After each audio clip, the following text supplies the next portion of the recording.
James Harden is on his way to join forces with Kevin Durant and Kyrie Irving in Brooklyn to form the latest NBA super team. Social media exploded after the news broke, including reactions ranging from shock to anger, as well as people questioning how this team of superstars could actually work together. So, Shannon, will these Nets be the biggest villains in NBA history? Nothing will ever come close to what LeBron and the Big Three faced in Miami. Although none of those guys forced their way out, Skip, everybody played hard to the very end of their contracts. Nobody. Because I think it was a lot of it had to do with the decision. A lot of it didn't like once they got there, the theatrics, the not one, not two, not three. So there are a lot of things that played a role in the Skip. But it is my belief that no team will be a bigger villain than what we saw with the Big Three Heat. These guys, yeah, I'm sure there'll be some, but not like what the Big Three Heat faced. Shannon, this team is about to eclipse that team. No. Villainy. No way. Hey, Kevin Durant is at war with the media. Kyrie called the media, dismissed them as pawns. Yeah, I'm not talking about the media. We're talking about the fans. Kevin Durant, Kyrie, and James Harden on their best day. No, let me take that back. On their worst day, on their most vilified day, can't touch GOAT James and the vitriol that he faced. Okay, but James Harden just forced and ate his way out of Houston, forced his way into Brooklyn to join forces with a guy, Kevin Durant, who is the thinnest skinned superstar we've ever seen in this sport.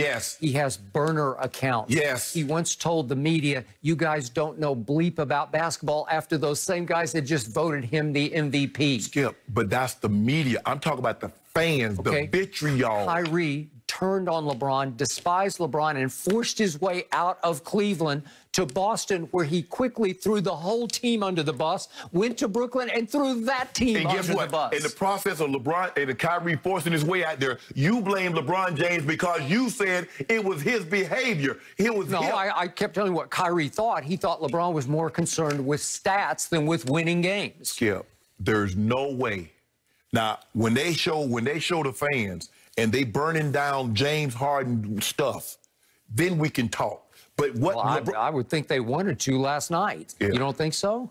Maybe they wanted to, Skip, but I don't believe that we'll ever see. It's kind of like we're never going to see the celebrity like what we saw with the Dream Team, Skip, or what we see with Michael Jordan in that last couple of years, the fanfare and how it was like the Beatles or the Rolling Stones. It was like a rock concert wherever they showed up. We're never going to see that again. We're never going to see the vitriol. How quickly did the fans get over that vitriol aimed at LeBron because he paired up with Dwayne Wade, who was beloved by everyone? Skip, that first year, do you remember what it was like? Yeah. Skip, LeBron James he's the most beloved and he's still the most hated. The most hated? He's the most hated. He is by far the most beloved star in the history of the sport. And still one of the most hated. Well, that would be Michael Jeffrey Jordan in Chicago. Jordan, stop it. You ought to stop now. You know good and well everybody loves Jordan. They found no fault. Jordan scored 6 points. Man, that was because you know what happened? The ball was cold. They were playing with a bowling ball. You could have scored no better. What about those 7 billion blind witnesses out there who hate Jordan because they love LeBron to a fault? They don't hate. The two things can be true, Skip. We can appreciate greatness while disagreeing that the other guy's not as great. That's not hate. That's facts. Okay, well, Harden has stolen the show today, but we're going to end with a little LeBron. Has LeBron perfected his long-range game to keep his Lakers on top? You might be surprised by what his coach had to say next. Has now made the Nets the Eastern Conference favorites, according to Fox Bet Sportsbook, but are still behind the Lakers as favorites to win it all. Fox Sports NBA analyst Chris Broussard is joining us. Chris, good morning. What a wild last 24 hours. I want to start with you here. Should the Nets be the favorites, or will they be failures? Well, I'm not going to say they'll be failures, but they aren't the favorites. There's no way I'm making them the favorites. Failure would be not to get to the NBA Finals. And I will give you that they can be the best team in the East. And some of that's because everybody else in the East has question marks. Milwaukee, we've seen them struggle in the playoffs. Philadelphia has a point guard that won't shoot the basketball. Miami's just not that talented. Boston is young. Kemba Walker's got knee issues. So everybody out there is flawed. So, yeah, I can make them the favorites in the East. But basketball is a team sport, and chemistry is important. And we have seen before in the past that you can't just throw a bunch of talent and a bunch of superstars together and it's automatically going to get you a championship or even to the finals. Remember Shaq, Kobe, Gary Payton, and Karl Malone? Yep. I get that Malone and Payton were a little older, but the year before they went to the Lakers, they put up all-star numbers. Their problem was chemistry. Remember Olajuwon, Barkley, Clyde Drexler, and then Pippen in for Drexler later on?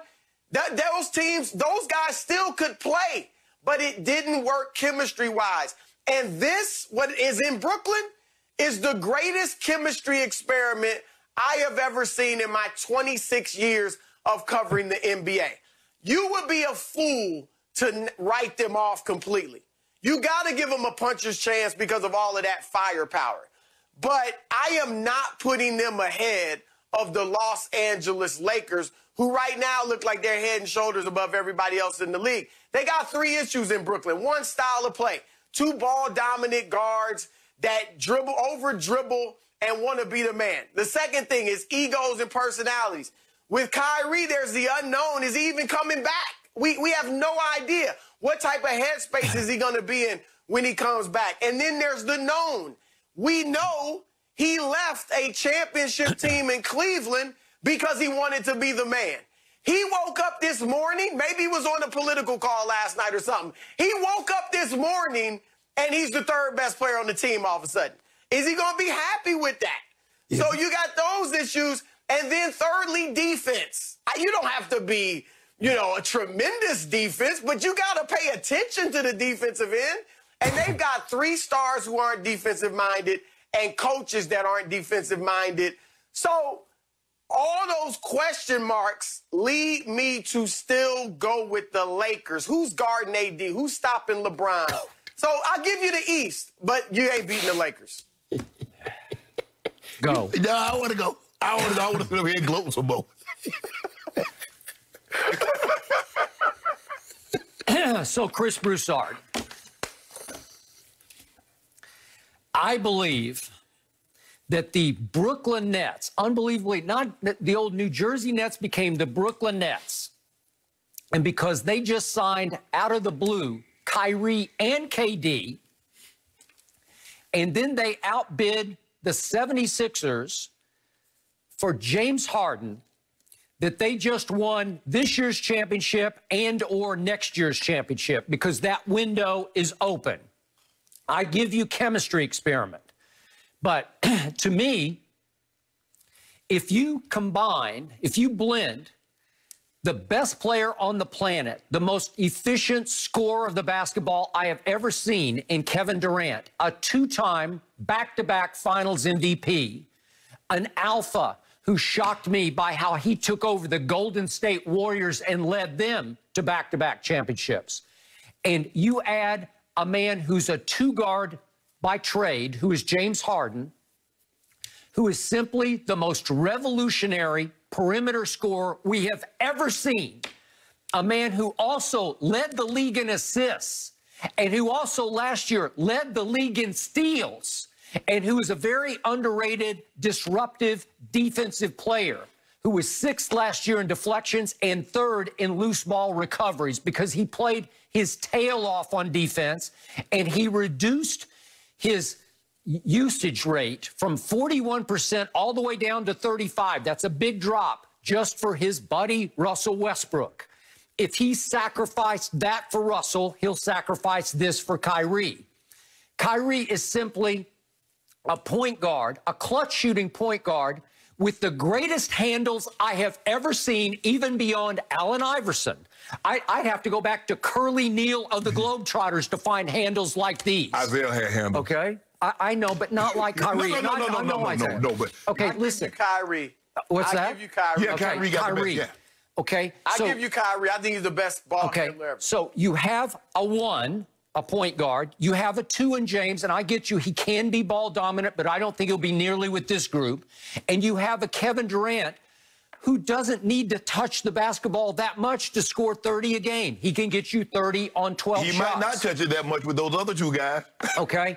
And Chris, I thought this team would be gutted by this trade. And then I sit back and say, wait a second. They still have Joe Harris, the NBA's three-point shooting championship, champion from a couple of years ago. And you kept TLC and Bruce Brown. And I can go right down. Jeff Green is there. I like this team. And I didn't mention DeAndre Jordan, who just 3 and 4 years ago was first-team all-defense. He's only 32. You can't tell me he's washed up at 32. Yeah, but that's a 32 for a big man. I mean, okay, come on. Well, Kareem played till he's 40. Man, stop it. Well, he did. Okay, so I love the chances of this team.